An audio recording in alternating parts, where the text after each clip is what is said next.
आपका नाम क्या है? सिद्धरा। अब्बू का नाम क्या है आपके? मोहम्मद जावेद। कहाँ पढ़ती हैं आप?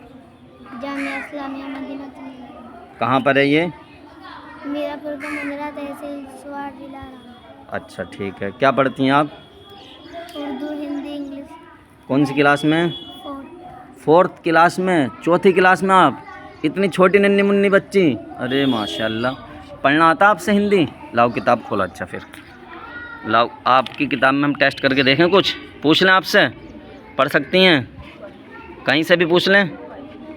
ठीक है, चलो फिर ऐसा करते हैं, ये आप पढ़ें, ऐसा करें यहाँ से पढ़ें आप। जो लोग गरीब भिखारी हैं, जिन पर ना किसी की छाया है, हम उनको गले लगाएंगे, हम उनको सूख बनाएंगे। ये क्या बना आपने? हम उनको सूख हिज्जे करें उनके सूखी बनाएंगे। हाँ माशाल्लाह, ठीक है, शाबाश।